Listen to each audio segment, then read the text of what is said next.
Now then, it's Jamie from JCProjects. Thank you so much for clicking on the video. It really means a lot, especially as this is my first ever YouTube video. The initial aim of the channel is to show everyone that there are alternative and cheaper ways to make really cool projects that you got within you, no matter what skill level you're at.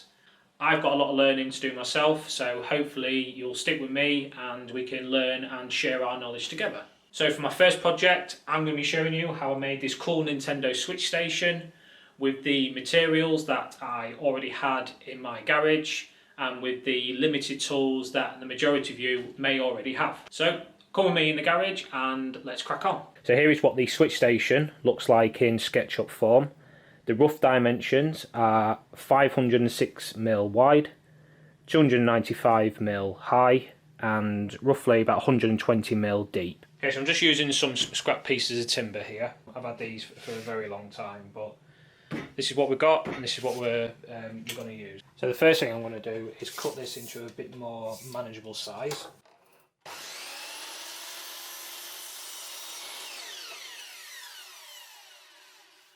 Okay, so this is the setup that I'm going to use to make my dado cuts. So I'm going to have a sacrificial fence at the back here. The reason for that is you need your workpiece bringing forward so you get the full depth of cut all the way through to the back of the piece that you're cutting. Obviously you've got the curve of the blade here.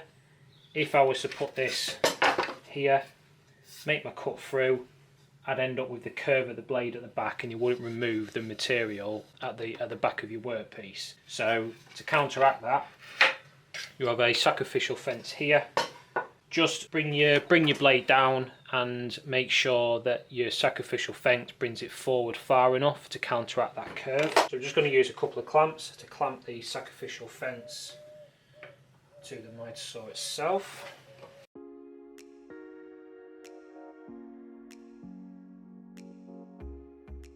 I've now got my zero clearance here so I can see where the cut lines are going to be.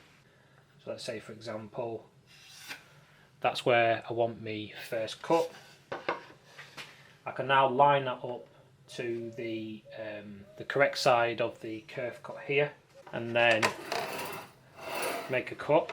Most importantly, to make sure that I get that same cut on the opposite side. So if you imagine that's one side, then this is the other. So here's my line. I'll line it up with the curve cut on here on the sacrificial fence. Then I can just line the stop block up here. I'm going to use the miter saw stand that I've got and I can actually raise the rolly bars up and then I can just move that in and out, lock that down. Then I've got a solid stop block then and cut. Then I can spin the piece round, slide it up again. The cut there will be perfectly in line with the other side. I can then move the stop block, line the other line up, move my piece across, make that cut, spin that round, make the other cut, and then I'll just keep doing that until I've done all my dados.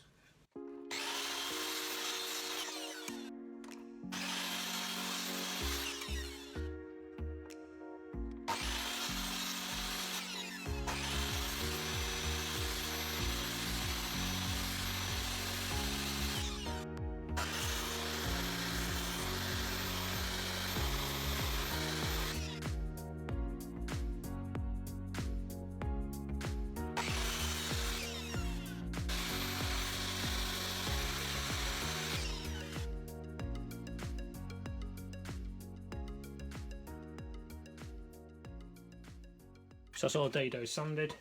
So I've marked 10mm from the end of my last dado. You can just see the pencil line there, and that's going to match the bottom here. So same again, the stop on my roller here, piece of timber, so that's the stop block, so there, and then line the blade up to that line. So now again, when we've made that cut for the height, we just flip that round and we're doing the exactly same again, and that'll give us the perfect height on both sides.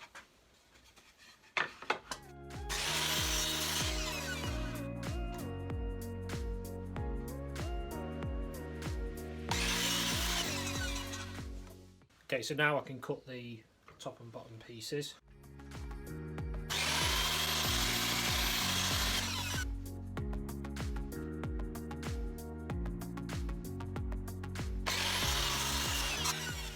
So this is what the bottom section looks like, just everything just roughly assembled.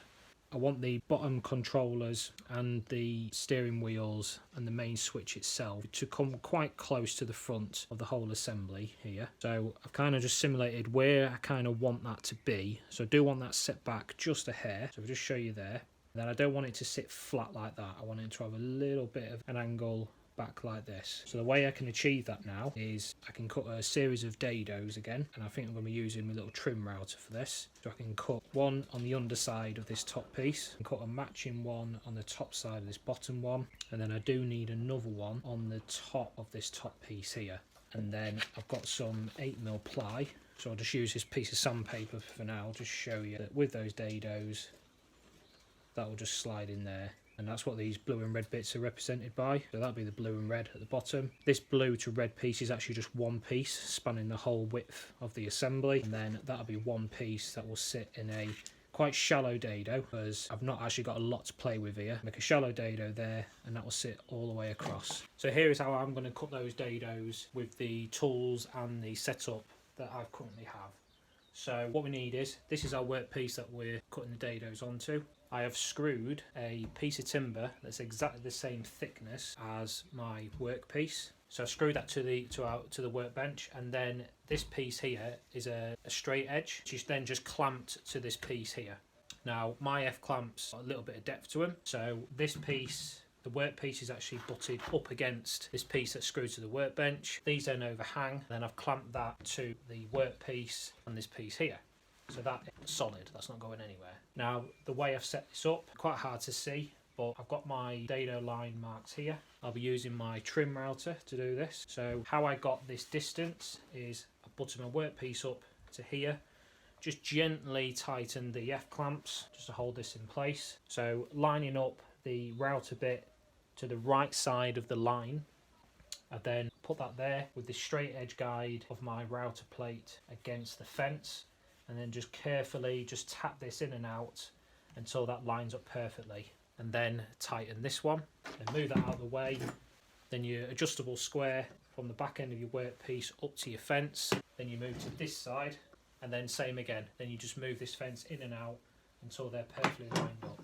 So before you fully clamp these down, make sure your workpiece is right up against this scrap piece of timber, clamp it down nice and tight, and then we'll run these dados through.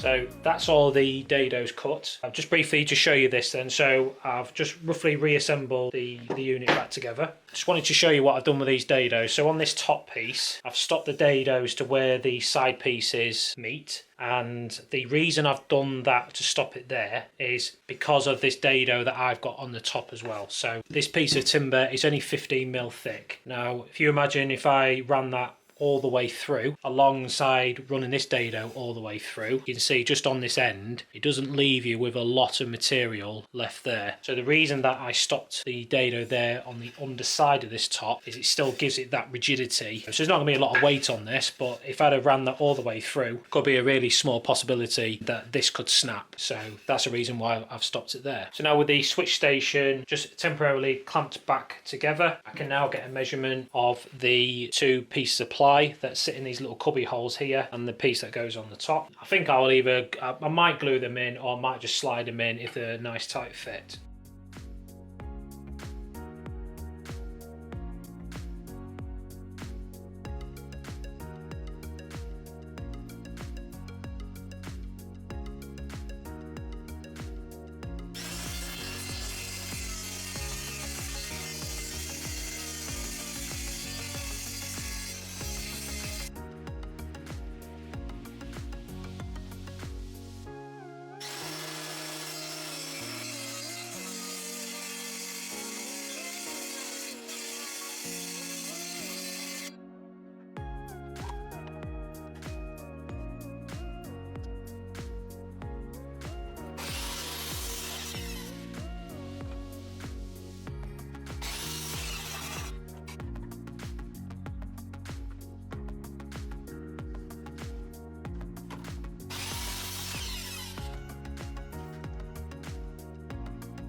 So that's the plywood pieces cut. I have made a really small design change. So I originally wanted this sitting on top of the bottom piece like this, but I would prefer it to be right smack bang in the middle there. I think visually it looks a lot better. So I've measured the distance top and bottom so it's equal. That comes out at 20mm. I've got some 20mm stock. So with that sat on the bottom there, then the controller will be sat slightly forward and tilted like so. I think visually that just looks a lot better. So I'm going to cut this piece down, square one end up, and then it will just come sit at the forward. Same with the top steering wheel. I don't like it sat right at the bottom there. I want it right bang in the middle, and then I'll do the same for the top.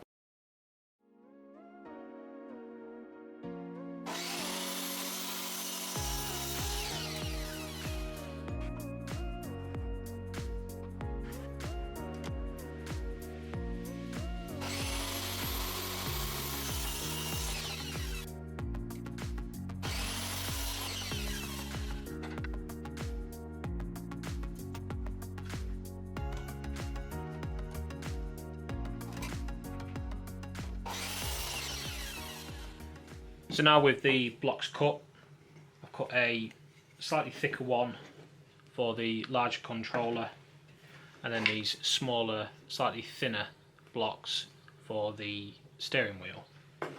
So what I'm going to do now is I'm going to use my Von House Dremel tool. Fantastic tool, got this off Amazon, 25 quid I think it was, and it's cracking tool, done me really good. So what I'm going to do is I'm going to centre the controllers in the middle of the block, and then just make some really small little grooves for the rounded parts of the controller, just so they've got something solid just to sit against, so as it's leant back it's not just going to slip and fall off.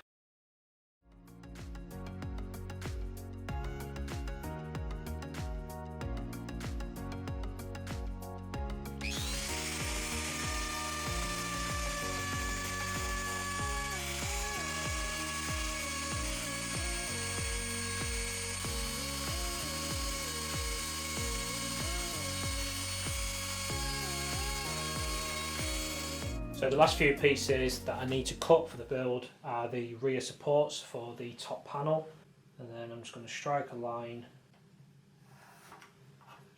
there.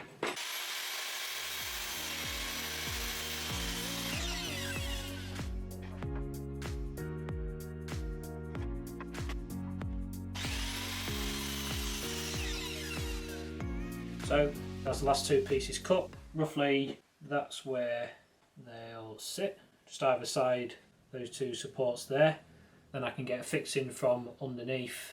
So now we can just get on to sanding. So first I just need to fill in any holes or gouges that are in this, especially this sort of cheap plywood. There's a few screw holes and a few gouges in there, so just going to fill those in first, let them dry.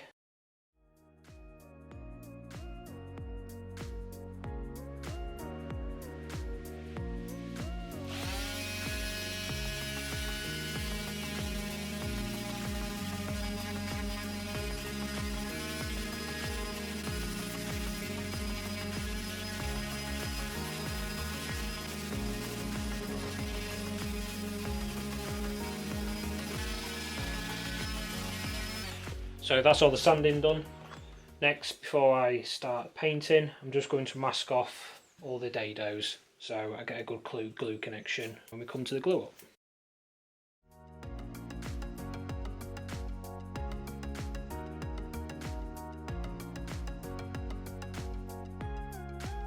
So I'm going to put some primer on all the pieces first. I'll see what one coat does. I might put two on, but we'll see how this goes. So I've not actually used this stuff before. I usually just paint it on, but this is what I've got. So it's Rust-Oleum surface primer that I got off Amazon.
So I actually had to do the second coat with some quick dry white satin. The reason for that is a full can of this only put on a really thin coat and what didn't give it enough coverage. So lesson learnt there. That cost me £8. It was a good product to use. It does a good job, but I don't think it's really designed to be doing a half decent sized project like this. So probably better to use that on smaller projects. So now I'm going to give the pieces their final coat with their final colour. So I've got again Rust-Oleum black spray paint. Got that off Amazon as well, and both these off Amazon. So I've got a neon red, a 151, and a neon blue. So we'll give these a go.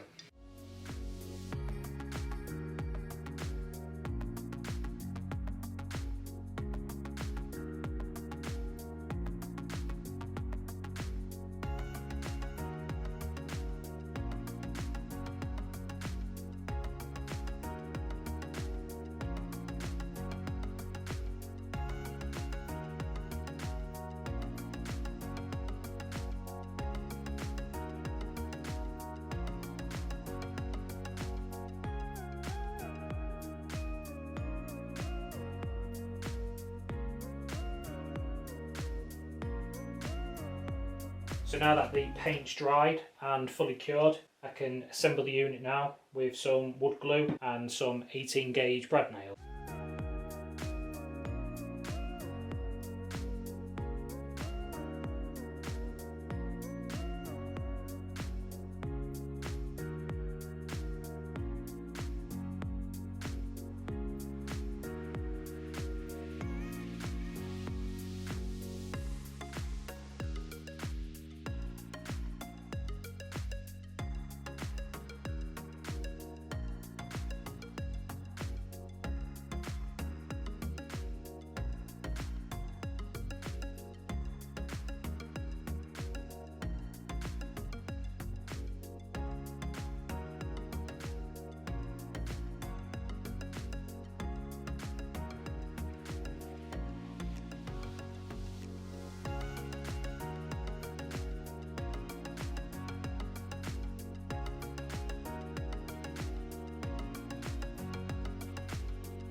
So that's it. I'm really happy with how this turned out. There are improvements that could be made, but I have learnt a lot, even from a small project like this. But most importantly, my son absolutely loves it, so you'll do. Main learning points for me was getting the correct setup for cutting the dados with the miter saw and with the router, especially because I didn't have a table saw or a router table. So when using the miter saw, make sure you do test cuts first to ensure you've got that correct depth and a wide enough sacrificial fence to guarantee you get the full cut on all your dados. The setup I use when using the trim router worked really well. So if you haven't got a router table or any form of guide rail, then that way for me is a great alternative. Also, I have a lot of learning to do when it comes to the prepping, painting and the finishing on projects. Admittedly, I did rush into assembling this thing, partly down to the excitement to get all the parts together, but mainly down to the lack of patience needed to let the spray paint fully harden. But it's a lesson learnt for next time.